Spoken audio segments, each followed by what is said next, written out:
We will be reading our text from Exodus chapter 17, verse 11 hanggang verse 12. Ano po yung ating binasa kanina ng minamahal? Okay, so sabi po dito, and it came to pass when Moses held up his hand that Israel prevailed, and when he let down his hand, Amalek prevailed. But Moses' hands were heavy. And they took a stone and put it under him, and he sat thereon. And Aaron and Hur stayed up his hands, and the one on the one side, and the other on the other side. And his hands were steady until the going down of the sun. So mga kapatid, ang story nga dito sa binasa nating text kanina ay sila po ay nakikipaglaban against the Amalekites. Ano po? At mga kapatid, ang pagtatagumpay na nangyari, mga kapatid, ay nakasalalay kung paanong itinataas ni Moses o yung rod of God o yung brazen serpent, mga minamahal. Ngayon po, ang puntos, sabi dyan, habang si Joshua po ay nasa baba at nakikipaglaban, si Moses po ay nasa taas at hawak-hawak po ang rod of God. Pero sabi, nabigat daw po ang kanyang kamay at kailangan niya ng katulong, at ang katulong niya dyan ay si Aaron at saka po si Hur. Okay? Ngayon, makikita natin, nagtagumpay sila because of that. Pero mga kapatid, isang kapansin-pansin po sa kwentong ito, ang ika nga ay hindi natin napansin. Kapansin-pansin na hindi natin napansin. Alam po, bakit? Meron diyang character na malamang-lamang, karamihan dito ay ngayon yung lamang narinig. And his name is Hur, o Hur sa Tagalog. Pero Hur po, bakit nila dyan? Ano po? And kaya ang ating pagbubulay, mga kapatid, is about him. Ano po? Bakit hindi gumagalaw? Bakit delay? For key man behind victories. Tayo mo na po ito motivate, and let us pray. Our Lord, Heavenly Father, we thank you so much for this wonderful morning. Salamat po sa biyaya. At hopefully, Lord, samahan niyo po kami sa aming pagbubulay. At Lord, kayo lamang po ang higit na may taas. Hopefully, Lord, in our commitment someday, mahamong kami, patuloy, Panginoon, na mapaglingkuran ka ng aming buong puso. Ito po isang dalangin namin. In Jesus' name, Amen and Amen. Mga kapatid, today is our commitment Sunday. So, need ko po itong bilisan. So, wala na tayong marami pang mga introduction. Okay? Today, ang nais ko pong talakayin ay ang hamunin tayo sa paglilingkod ng isang Old Testament character, mga minamahal, Old Testament character, na ika nga po malamang ay hindi nyo kilala, o kung kilalaman ay hindi kayo ganoon kapamilya. And I am talking about that name, Hur. Ano po? As we can observe, mga kapatid, sa passage na ating binasa kanina, ang mga names na nabanggit ay malamang-lamang kilala nyo. Moses, Aaron, Joshua. Ano po? Ayaw mong po may characters na ika ngay sikat. Kahit tanungin mo ang mga bata, yan ay naituturo talaga sa mga Sunday school ng mga bata. Pero sa tagpong ito ay may napasamang isang lalaki without any introduction. He just came out of nowhere. Kahit tingnan nyo, kahit i-search nyo sa inyong mga search engine na mga app na Bible, pag tinignan nyo yung Hur, ito yung unang beses, yung verse na yon, ang unang beses na siya po ay inyong makikita. Naulit na lamang po ang kanyang pangalan. Ano po, sa mga susunod, Exodus 24, Exodus 31, hindi pa siya ang pinag-uusapan. This moment, mga kapatid, Israel is about to face their very first major battle. Why, ano kapatid? Ayaw gumana. Pareho. Ano pa? Verse 8, kapatid, pagpapitadala ako ha. Yan. Sabi na verse 8, then came Amalek and fought with Israel in Rephidim. This moment, mga kapatid, Israel is about to face their very first major battle in their journey to the Promised Land. Okay? Kasi kung inyong tanda, Exodus chapter 14, doon po nangyari ang Red Sea crossing. Doon nangyari ang Red Sea crossing. Kaya ito yung first major battle after escaping Egypt. So mga kapatid, ang situation sa mga pagkakataong ito ay ito. Israel is in their weakness actually. Bakit? Kung pagdating sa military power, mga minamahal, they are not yet well prepared or even trained. Kung yung malalaman mga kapatid, ano ang trabaho ng mga Israelites sa Egypt? They're former slaves. Ano alam nila? magbuhat ng bato, magpukpok at ganyan. Okay? So yun lang kanilang alam. Hindi sila sanay sa pakikipaglaban. At as if hindi pa sapat yun, sila po ay hindi pa united that time. Pag binasa nyo Exodus chapter 16, sila nagre-reklamo, walang pagkain. Pagkat sa simula ng Exodus chapter 17, sabi nila, walang tubig. Yan. Okay? Para sila yung mga reklamador, hindi pa sila united. Amalekites came from Amalek, the grandson of Esau. Okay, si Esau po, at si Esau po ay nabanggit pa since Genesis. Nag-e-exist na ang mga Amalekites na ito, meaning they are established, stable tribe. And for sure, they have better sets of swords, weapons, shields, bows, in comparison sa mga Israelites. Ang mga Amalekites din po, mga kapatid, kung nyo mababasa, ang nag-initiate ng laban. Kasi nga, naglalakbay po ang Israelites. Nakita siguro nila, nasa area nila, o nasa kanilang vicinity. So, parang akala nila ay sila sasakupin or what. So, sila ang nag-initiate ng pakikipaglaban. So, they have the advantage dahil nasa kanilang area. Okay. Ngayon po, as if hindi pa sapat pa yung lahat ng yun, it happened when they are in a dire situation. Kasi nabanggit ito nung ni-recall sa second generation ang pangyayari. Okay? At mababasa natin yan. Testing ulit. Kapatid, paano ako ha? Ayaw talaga. Papitit ako kapatid ng ano. The next. Isa lang. Deuteronomy chapter 25 verse 17 to 18. Tingnan po ha. Sa Deuteronomy, ni-recall sa second generation yung mga nangyari ng mga nakaraan. At pansinin po ninyo yung bansang talo. Remember Amalek? What did unto the way? What ye were come forth out of Egypt? How he met thee by the way and smote the hindmost of thee. And even that were feeble behind thee. Tingnan po kung ano sitwasyon nila. When thou hast faint and weary. Nung ikaw ay pagod at ikaw ay mahina at tinutukoy ay ang mga Israelites. Ano? So yun po mga kapatid. Looking at the situation, Israel is in has a very little chance to win. They are being attacked in their weakest time, in the weakest situation. Sa chapter 16 nga, sabi ko kanina, nagdereklamo sila, walang makain, at simula ang chapter 17, wala silang mainom. And in verse 9, kapatid, next, the Moses said unto Joshua, choose us out men and go out, fight with Amalek. Tomorrow, I will stand on top of the hill with the rod of God in my hand. Okay? So mga kapatid, sa pagkakataong ito, kung ganito ang kailang sitwasyon, ano po? Si Moses, mga minamahal, ay hindi nagtitiwala ng lubos sa galing ni Joshua makipaglaban dahil ang sabi niya, makipaglabang ka kay Amalek habang ako ay pupunta sa hill at aking ipananalangin o mag-i-intercede ako. And even Joshua actually is not, hindi sa kung kanino man nagtitiwala, kaya nga kinailangan pa ni Moses na habang si Moses ay pupunta doon, ano po, hindi nagreklamo si Joshua na bakit mo kami iiwan?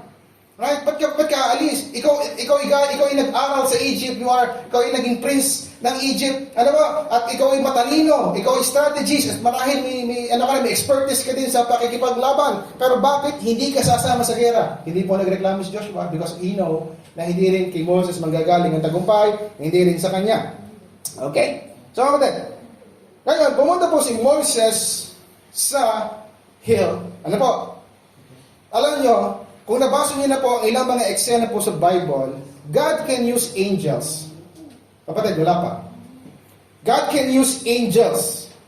Hindi din, mga kapatid, hindi yon ang naging disenyo ng Diyos sa pagkakataong ito. Bakit? Kasi pwede magpadala ang Diyos ng anghel. Kahit isang anghel lang ubos ang Amalekites na ito. Yung po ang ginawa ng Diyos with regards sa kay Sennacherib at sa kanyang army ng mga Assyrians nung kanyang hinamon ng Diyos sa paghahawik po ni Hezekiah. Isang anghel lang, 180,000 soldiers patay. Isang iglap. Okay? Ba't hindi ginawa ng Diyos dito? Right? But God's design in here is to use human instrument to do His purpose. So Joshua and his army must fight the Amalekites, trusting God. Moses, Aaron, and Hur must intercede for them, also trusting God. Ngayon, tingnan po ito, Moses, Aaron, and Hur. They are interceding, and trusting God. Si Moses, mga kapatid, as a leader, mediating and asking for victory. Si Joshua as a general leading the army sa pakikipaglaban. While Joshua and her are with Moses supporting him kasi nga mga kapatid, kung niyo mapapansin dyan, ano sabi? Bumibigat ang kanyang mga kamay. Bumibigat ang kanyang mga kamay, nangangalay siya. Okay? So, mga kapatid, kung mapapansin niyo dyan, nakasalalay doon sa rod na yon ng hawak-hawak ni Moises, parang doon nakasalalay kung sila yung nagtatagumpay kasi pagka tumataas, they prevailed. Pagka bumababa, sila naman ay natatalo. So, going to our first point, mga kapatid. Hor came and behind victories. Hindi kilala, hindi sikat, ngayon lang natin nabasa, ngayon tingnan natin ang ating mabubulay sa kanyang buhay. Out of the picture, yet invaluable. What does invaluable means? It means, ito po ay napakahalaga, precious. Kapatid, ika nga po sa mga movies, TV series, o kung ano man, ika nga parang si Hor dito ay extra lamang. Okay? Out of the picture, wala sa main screen, malayo sa kanya ang spotlight. But when we read again, verse 11 and verse 12, ang sabi dyan, Moses held up his hand and that Israel prevailed. Kaso ang problema, Moses' hands were heavy. Ngayon, anong ginawa? Tumulong si Aaron at saka si Hur, straight up his hands dahil doon nga nagtatagumpay ang Israelites sa pakikipaglaban. So, by reading that, we can honestly say that in a way, the real heroes of that war is Aaron and Hur. Dahil kanilang sinuportahan si Moses. Ano po? Kung paano may mga di nakikitang mga vital parts sa ating katawan. Ano po? Just look at our bodies, mga kapatid. Look at our human body. Ang pinaka-vital and important parts ay yung mga nasa loob. Hindi kita. Okay? Pagka may isang nawala dyan, unti-unti nang hindi mag-function. Mga minamahal. Ano po? So what's my point? Kapatid, kaibigan, sa pag-alalay o sa pag-sama o sa pakikipabahagi sa isang ministry ng Panginoon o sa ministro ng Panginoon, yan po ay hindi isang maliit na bagay. Okay? There is no such thing as a small ministry in terms of value, mga kapatid. As long as it helps, as long as it develops, as long as it edifies, as long as it advances the kingdom of God, it is never small. Kapatid, tandaan nyo po yung kwento ko dating-dati pa, yung member po sa Good Shepherd Baptist Church sa Batangas, na ang ministry ay taga-amen.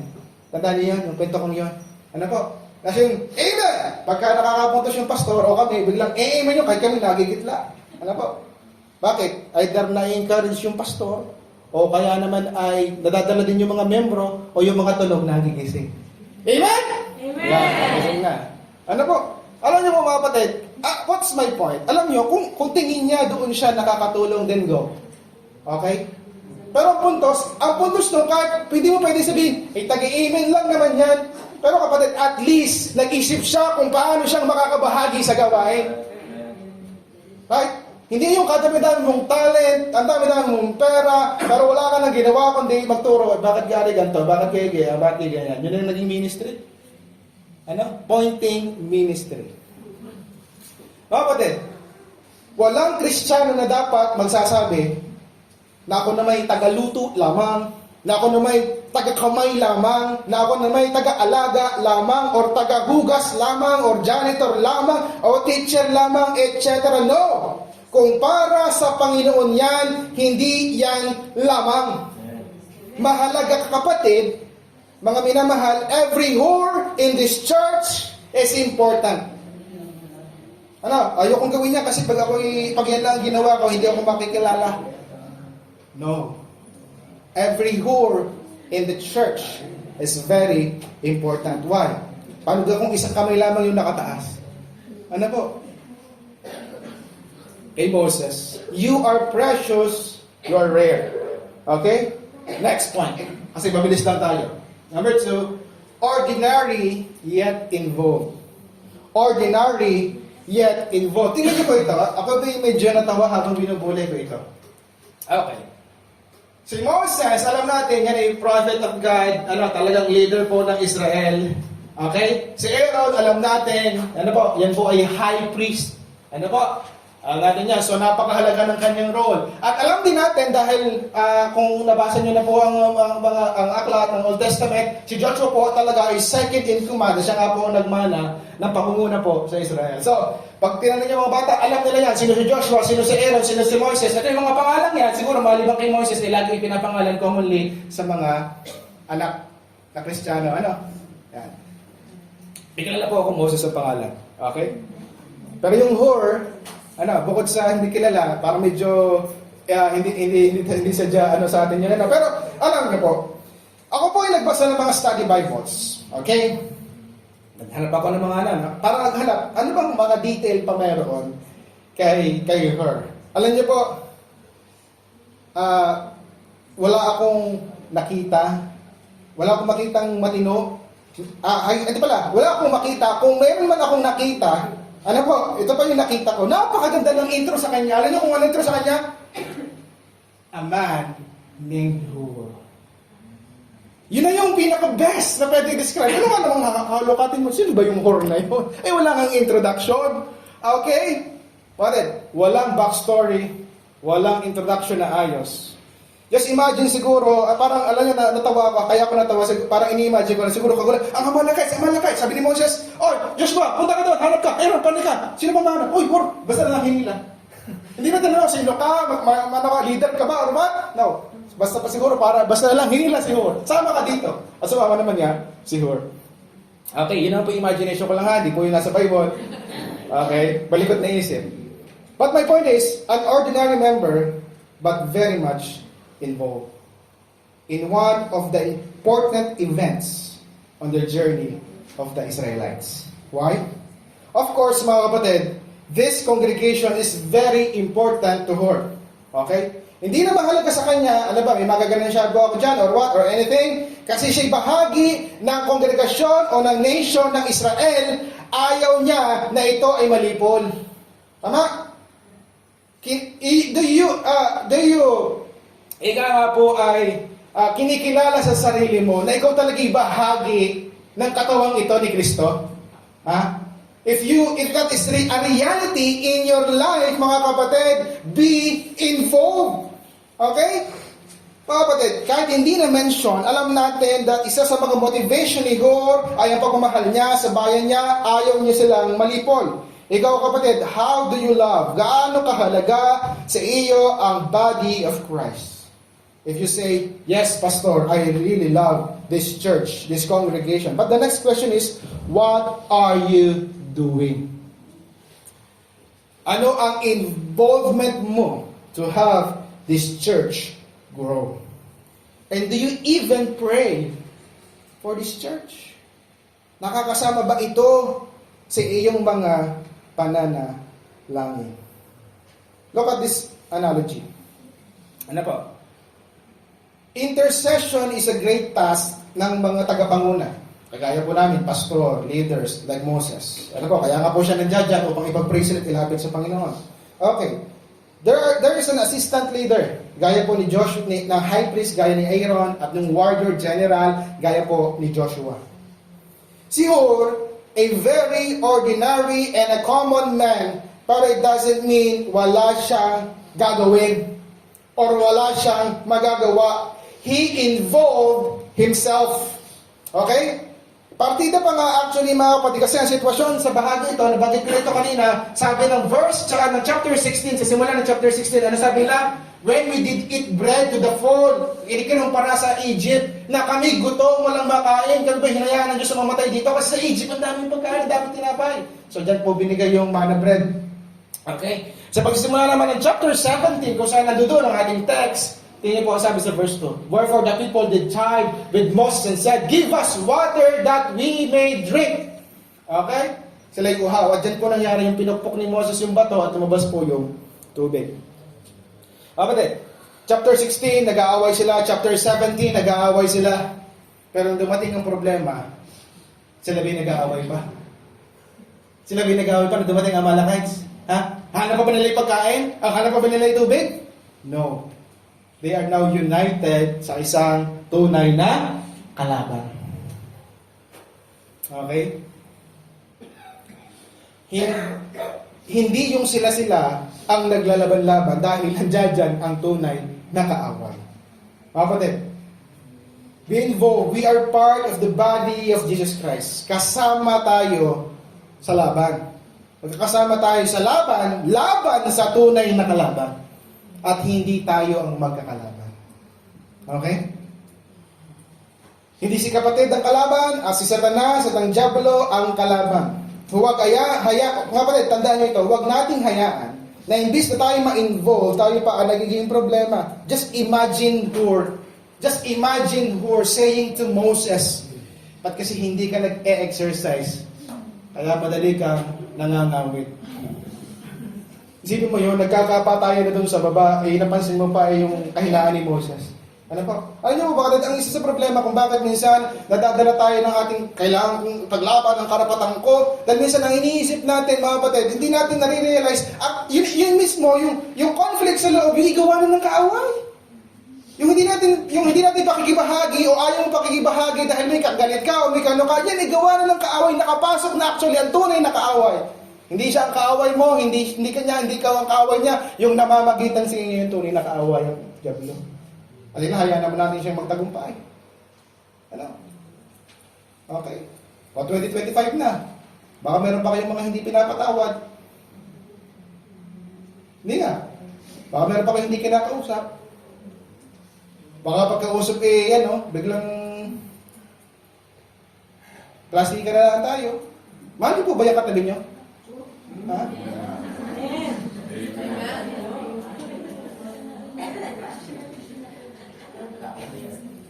Susunod din tayo mag-ano ako ng mga yung mga prayer partners, yung hindi mga close. At saka yung mga alam ko mag-away. Joke. Pero kapatid, kidding aside, alam nyo, yung bagay na yan, na parang hindi ang tinitingnan natin yung gera, hindi ang tinitingnan natin yung tunay na kalaban, nagiging hadlang yan upang tayo ay hindi maging kabahagi ng katawan ng paglilingkod para sa katawan ng ating Panginoon. It's not a matter of choice kung gusto mo, ayaw mo. It's a matter of submission because we want victory. Sino ba dito ang gustong siya'y talunan ng kaaway? Right? Kaya na nga sa Sunday School, pinag-aaralan natin? Procrastination. Ayaw natin maging talunan lagi. Kaya nga pinagpasalamat kayo na sa mga umattend dahil kahit malamig at masarap matulog, ay napaglabanan ng procrastination. Hindi, aatid ako ngayon ng Sunday School. Oo. Kahit ang nabutan ng iba, amen na. At least, may nabutan. Ano ba? Okay. So, mga kapatid, he doesn't have a quality of a leader like Moses. Hindi rin siguro siya mahusay na sundalo para makipaglaban like Joshua. At syempre, hindi siya qualified na maging high priest kasi hindi naman siya Levita. Actually, siya po ay Judah. Judah po siya. He is a member who knows his priorities and goals. Next. Number 3. He is unfamous yet unwilling. Okay? Hur is just behind the shadows while the main men get the recognition in terms of kasikatan. Lalo na sa panahon ngayon. At hindi mo po niya alam yun. Pero kapatid, importante ba na makilala tayo ng tao? Anong sabi ni Apostle Paul with regard sa bagay na yan? Colossians chapter 3 verse 23 and 24. And whatsoever ye do, do it heartily as to the Lord, and not unto men, knowing that the Lord ye shall receive reward of inheritance, for ye serve the Lord Christ. Mga kapatid, pleasing no one but the Lord. Okay? Tingnan niyo po yung mga Pariseo yung lagi nang pinaringgan ng Panginoon with regard sa kanilang hypocrisy. Okay? Ang sabi na Panginoon, tinanggap na nila ang sa kanila ay ganti. Alam niyo yung reward na tanggap nila, hindi yung paghanga ng mga tao, yun na, doon na. Pero sa langit, wala silang reward. Ang mahalagang recognition, mga kapatid, talaga ay sa Panginoon. Pleasing no one but the Lord. If we truly want to serve the Lord, ang unang isip niyan at puso niyan ay hindi ang makilala or ma-recognize, kundi ang magpasalamat sa Diyos. Ba't ka ba naglilingkod? Hindi dahil lang sinabi ni pastor o dahil baka ay nakakahiya kasi wala akong ginagawa. No, yan po ay nagmumula sa puso nagsabi, nung siya po ay naligtas, gusto ko, Panginoong, magpasalamat dahil naligtas mo ang aking kaluluwa. Yun doon nagmumula yun. Tama? Sabi ko nga sa inyo, dahil nga kwento ng mga kapatid, hindi tayo naglalagay dito ng mga listahan ng number 1, na pinakamaraming nagawang tithes. Ano po? Okay na may pinakamadaming attend. Ano po? Walang absent. Hindi na kailangan ng recognition na gano'n. Panginoon po ang nakakailang. Dahil ang pagtao ang dahilan ay ang pag ang dahilan ng tao ay tao, pag nahirapan yan, titigil yan. Tama? Kung ang dahilan ng isang tao para maglingkod, pagtingin ng tao, pag nahirapan, tigil na yan. Ano po? Look at Hur's situation. Verse 12. But Moses' hands were heavy, and they took a stone and put it under him, and he sat thereon. And Aaron and Hur stayed up his hands, the one on the one side and the other side, and his hands were steady until the going down of the sun. Mga kapatid, hanggang sa lumubog ang araw, ang tagal niyan. Bakit po ito ay may importanteng makita? Mga kapatid ha, sabi dito, si Moses daw po ay nangalay. Okay? Big deal ba yun? Yes. Why? Alam niyo ba ang description ng Deuteronomy sa kanya? Deuteronomy chapter 34 verse 7, and Moses was 120 years old. Sobrang tanda na, and he died. His eyes was not dim, nor his natural force or strength ay hindi man lang daw nanghina. Sa Tagalog, di ang kanyang talagang lakas ay humina. Si Moses po ay napakalakas na tao. Pag sinabi si Moses nangalay, hindi po biro yon. Okay? Ibig sabihin, mahirap talaga ang sitwasyon nila doon sa hill na yon. But Hur stayed and supported him. Okay? Si Moses na ito ay hindi nangihina at close po siya sa Diyos, pero nahirapan pa din. So the point is, hindi ito kaya ni Moses mag-isa kahit siya gaano ka-espiritual. Kahit gaano siya kagaling, kahit gaano siya hinahangaan, ako tingin mo gaano siya ka-espiritual. Every leader needs help from their members. The question is, are you willing to help kahit alam mong mahihirapan ka din? In Hur's part, hindi man siya kilala, he did his part. Okay? Listen. Kailangan ko po ang tulong ng mga Hur sa Saigon Lighthouse Baptist Church. Hindi kaya ng mga group leaders and ministry leaders na gawin ang gawain na mag-isa. Saka nakakita yun siya, taga-piano siya din yung choir. Wala din choir na nag-iisa lamang. Tama. At paano pagka halimbawa si pastor ay nagkasakit? Okay? Dahil lang kasasarap niyang pinakain. So, tigil lang service dahil walang pastor na magpipreach. Dapat may mga mag-stand out.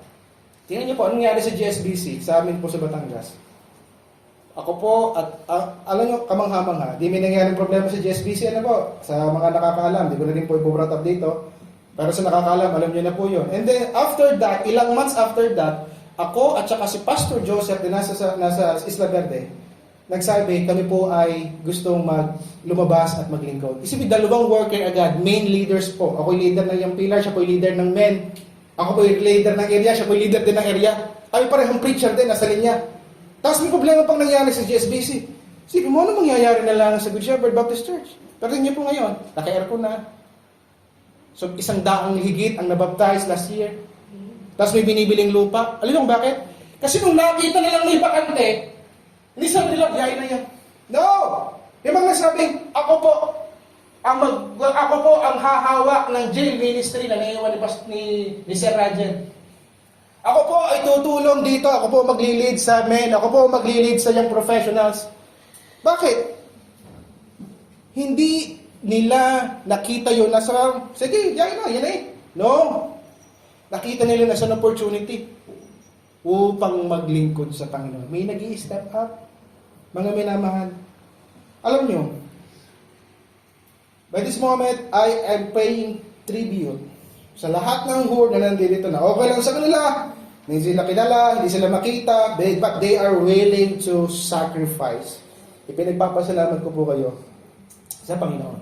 Pero yung mga Aaron and Hur, na kilala naman, tumatayo sa unahan. Pero alam nyo kapatid, ang mga yan, hindi nyo alam, may ginagawa pang mga yan na extra, na hindi nila pinapaalam. So the point is, it's not on the position, it is in the heart. Mga pusong Hur, na mapagpakumbaba at ang Diyos, sa Diyos ibinibigay ang tunay at mataas na kapurihan. Ano po? Because, sa likod ng bawat tagumpay, sa likod ng bawat mga accomplishments, mga kapatid, ay mga taong willing and happily doing their part. Okay? And lastly, unknown yet well known. People like Hur are unknown yet well known. Sabi ko sa inyo kanina, minsan lang uli nabanggit si Hur after ng eksena nito. At isa po doon ay Exodus chapter 31 verse 1 to 3. Let me read. And the Lord spake unto Moses, saying, See, I have called by name Bezaleel, the son of Uri, the son of what? The son of who? Of Hur. So Apo, tama? Apo ni Hur. From the tribe of Judah. I have filled him with the Spirit of God in wisdom and understanding, in the knowledge and in all manner of, workmanship. Okay? Bakit? Ano bang gagawin ni Bezalel dyan? Siya po ang isa sa nila kung bakit naitayo ang tabernacle. Okay? Balik tayo sa gera with the Amalekites. Imagine this. Imagine lang ha. Wala po ito sa Bible, lalo na sa mga bago. Baka hindi na kayo magbasa ha. Wala ito sa Bible. Just my imagination. Pagbaba ni Moses, ni Aaron, ni Hur, at papalik na rin sila Joshua galing sa kanilang victory. Palakpakan kay Moses. Woo! Nabuhay si Moses. Palakpakan kay Aaron, ating high priest. Palakpakan kay Joshua, ang ating military leader. Ang galing, ang dami na lang napatay, ang dami na lang napagtagumpayan. Dumaan si Hur. Sino yun? Sabi naman, sino yun? Alam niyo, million ang population ng Israel. Sa malamang-lamang, walang nakakakilala kay Hur doon. Iilan lang ang baka mag-anak pa. Right? Pero syempre, yung tatlo, kilala sila. Kasi sila talaga ay mayroong role sa Israelites, sa nation na yun.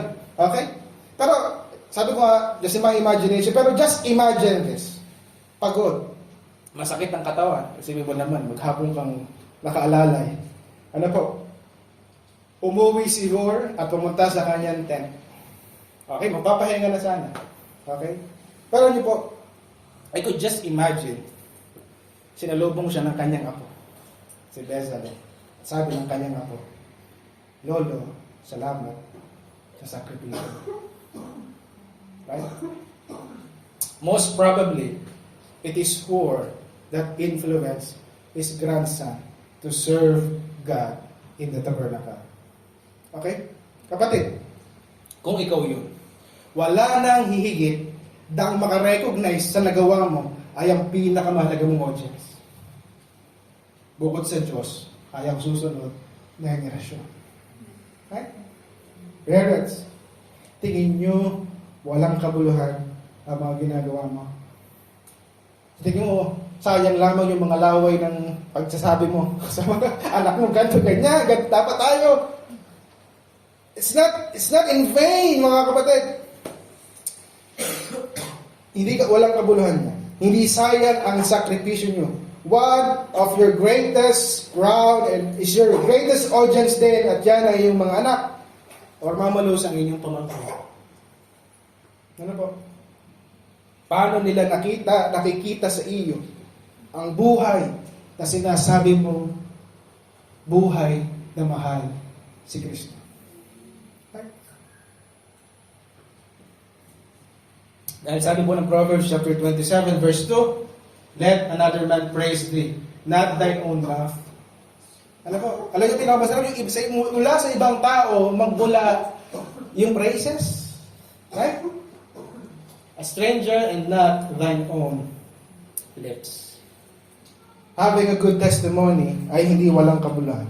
Hindi lang pagdating sa langit, kundi maging sa lupa, makikita mo na ang biyaya nito, lalo na sa mga taong naiimpluwensyahan ng iyong paglilingkod at pagsasakripisyo sa Panginoon. They are your crowns.